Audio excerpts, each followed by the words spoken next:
Halo semuanya, kami dari kelompok 2 yang terdiri dari Nazwa, Sang, dan Deto. Pada video ini akan mempresentasikan mengenai materi Wilhelm Dilthey dan hermeneutika metodologis. Selamat menyaksikan. Wilhelm Dilthey lahir di Biebrich, Jerman pada 19 November 1833 dan meninggal di Austria pada 1 Oktober 1911. Ia seorang sejarawan dan filsuf kenamaan, terutama atas pemikiran hermeneutikanya yang akan kami bahas pada video ini. Tumbuh dengan latar belakang keluarga terpandang dan religius, membuatnya mempelajari teologi di Universitas Heidelberg, sebelum akhirnya mendalami filsafat karena tidak menyukai pemikiran yang dogmatis. Ia berkarir sebagai pengajar di beberapa universitas ternama seperti Berlin, dan memiliki kehidupan yang mapan. Dilthey sebagai kelompok aristokrat intelektual, sebagaimana istilah yang dipakai F. Budi Hardiman pada buku Seni Memahami, tidak mendapat banyak kesempatan untuk didengarkan pada masanya, karena fokus negara pada saat itu penuh atas pengaruh industrialisasi yang lagi besar-besaran banget. Nah, Dilthey berusaha untuk mengembalikan fokus kepada sejarah dan kebudayaan yang mulai ditinggalin. Tentu hal ini jadi nunjukin pengaruh romantik pada dirinya, yang terasa juga pada Schleiermacher yang udah dijelasin pada minggu sebelumnya. Schleiermacher ini adalah filsuf pendahulu sekaligus dasar atas pemikiran Dilthey ke depannya nanti.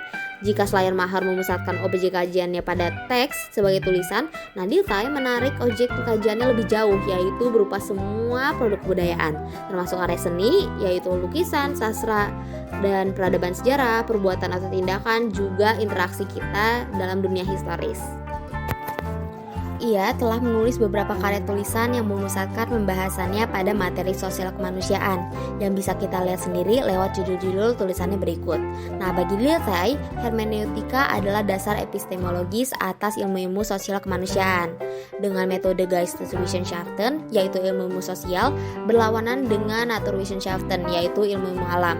Nah, antara kedua ilmu ini memiliki perbedaan cara pemahaman. Misalnya, untuk memahami ilmu alam seperti tumbuhan yang bisa kita teliti jelas hanya secara lahiriah atau luarnya, seperti perbedaan bentuk fisik tiap objek. Namun, pada ilmu sosial, seperti misalnya hubungan manusia, kita bisa melihat dinamika kedua orang tersebut secara batiniah.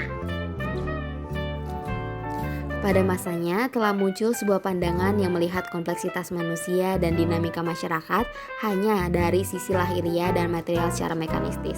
Pandangan itu disebut sebagai positivisme, yang pada konteks ilmu ia melihat sejarah secara objektif dan universal, serta bergerak menurut hukum atau pola-pola tertentu yang berulang. Nah, Wilhelm Dilthey mengkritisi positivisme melalui Lebensfilosophie, yaitu sederhananya Lebensfilosophie bisa disebut sebagai falsafah atau cara hidup seseorang.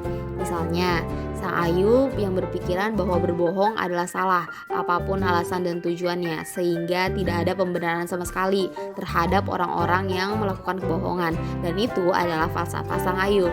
Namun lebih dari itu, Lebensfilosophie sebagai aliran kelompok memiliki pandangan khusus atas kehidupan. Kehidupan sebagai suatu proses menjadi atau Werben dalam bahasa Jerman. Nah, kehidupan konstan terus berjalan seperti layaknya air. Pengaruh pandangan ini terlihat dari bahasan tulisan para penganut alirannya sendiri yang berfokus pada materi-materi irasional seperti kehendak, keinginan, perasaan, dan lain-lain, dan fenomena yang lebih mendetail. Contohnya, pencetus Lebensfilosophie itu sendiri, yaitu Friedrich Schlegel, menulis tentang filsafat kehidupan, atau The Will to Power-nya Nietzsche, atau The Will to Live-nya Schopenhauer. Karena hal-hal itulah yang bisa kita akses melalui kekuatan batinnya, alih-alih terus ngandelin lahiriah dan rasional yang dikontra oleh Dilthey. Richard L. Palmer sendiri memahami kehidupan sebagai momen individual spesial dengan makna yang kompleks, berupa pengalaman langsung. Dari sinilah Dilthey juga berangkat dan ngembangin hermeneutikanya sebagai sebuah metode ilmiah yang baru. Bukan lagi sekedar cara baca suatu teks atau tulisan, di mana pengalaman dalam kehidupan yang dikaji adalah unsur utama pada hermeneutik untuk mencari makna, sebagaimana tujuan hermeneutika itu sendiri. Nah, Dilthey memang melanjutkan Schleiermacher, yang dia bilang untuk memahami sesuatu kita harus nempatin diri di posisi atau konteks menulis. Tapi Dilthey melihat konteks-konteks inilah yang jadi dasar pemahaman dalam mengkaji ilmu sosial kemanusiaan.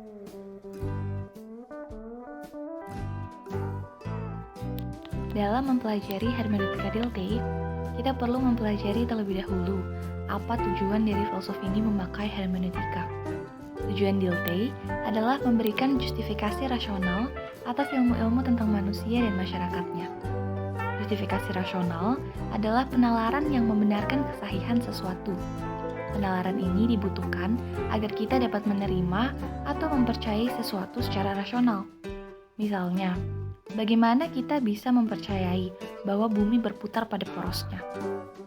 Teruntuk ilmu-ilmu alam, kita bisa melihat jawabannya dari pendapat Kant, di mana menurut Kant, justifikasi rasional atas ilmu alam seperti fisika dapat sahih dan diterima karena akal kita bisa menghasilkan pengetahuan yang cocok dengan proses-proses objektif dalam alam. Jadi, untuk pertanyaan seperti bagaimana ilmu-ilmu alam menjadi mungkin sebagai ilmu, kan punya jawaban, yakni kerja akal kita cocok dengan cara kerja alam, atau dengan kata lain, logika bisa sesuai dengan realitas. Pertanyaan selanjutnya, bagaimana dengan ilmu tentang manusia dan masyarakatnya atau ilmu sosial? Cara kita mengetahui ilmu alam dengan cara kita mengetahui ilmu sosial tentu saja berbeda. Cara kita mengetahui gravitasi, elektrisitas, reaksi kimia, patologi, dan sebagainya berbeda dengan cara kita mengetahui orang lain, masyarakat, pranata, norma, karya sastra, dan sebagainya. Nah, lalu terdiri dari apakah perbedaan itu? Pertanyaan inilah yang Dilthey coba jawab. Pada masa itu, metode pendekatan ilmu sosial sangatlah kental dengan unsur positivisme yang dikembangkan oleh Auguste Comte, di mana dia menggunakan metode ilmu-ilmu alam untuk mengetahui manusia dan masyarakatnya. Sementara menurut Dilthey, caranya tidaklah demikian. Lewat apa yang disebutnya sebagai kritik atas rasio historis, Dilthey mencoba untuk menjawab pertanyaan ini. Bagaimana cara mengetahui orang lain secara benar itu mungkin? Menurut Dilthey, orang lain atau manusia bisa kita lihat sebagai organisme dan sebagai person. Jika kita melihat manusia sebagai organisme, dia adalah makhluk yang memiliki aspek-aspek lahiriah, objektif, dan kuantitatif.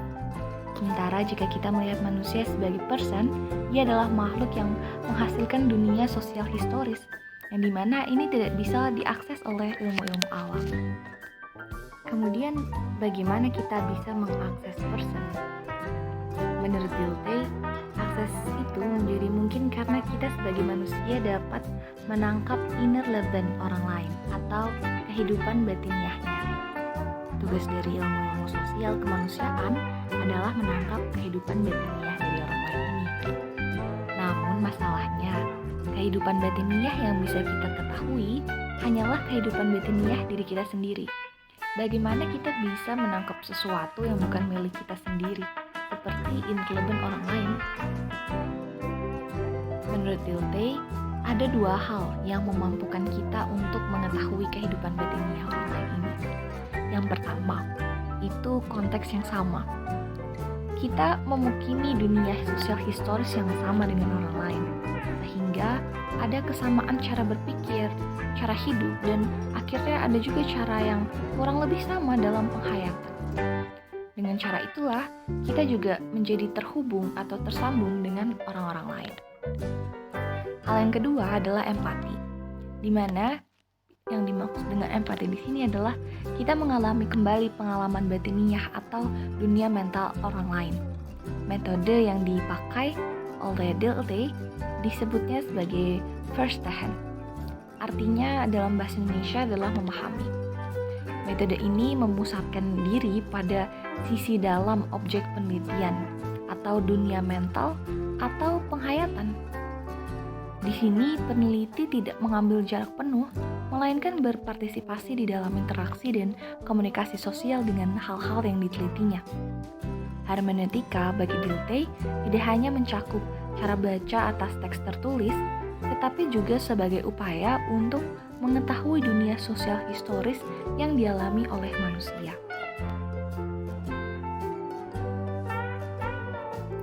Dilthey sebagai seorang filsuf yang mencoba untuk mencari justifikasi rasional atas ilmu-ilmu sosial, memiliki kekasan hermeneutika yang berpusat pada hubungan timbal balik antara penghayatan atau Erleben, ungkapan atau Ausdruck, dan memahami atau Verstehen. Hubungan antara ketiganya dapat digambarkan sebagai hubungan antara dunia batiniah dan dunia lahiriah.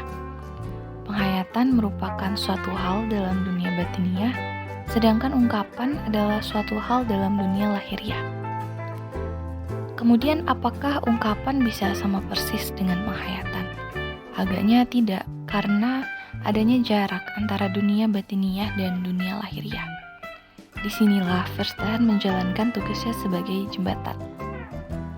Dengan Verstehen, seorang peneliti dapat menghayati kembali atau re-experiencing, atau yang oleh Dilthey disebut sebagai Nascherleben. Nascherleben inilah yang menurut Dilthey merupakan interpretasi. Untuk memungkinkan proses interpretasi, yang dilakukan seorang peneliti tidak cukup berimajinasi atau membayangkan diri seolah-olah sedang berada dalam posisi historis tertentu, melainkan juga membuat studi dan investigasi dokumen-dokumen sejarah. Dapat kita tarik pokok gagasan dari cara interpretasi Dilthey sebagai berikut ini. Peneliti dalam ilmu-ilmu sosial kemanusiaan memahami dunia sosial historis lewat mengalami kembali atau bergerak dari ungkapan dalam dokumen, artefak, simbol, dan sebagainya menuju pada penghayatan.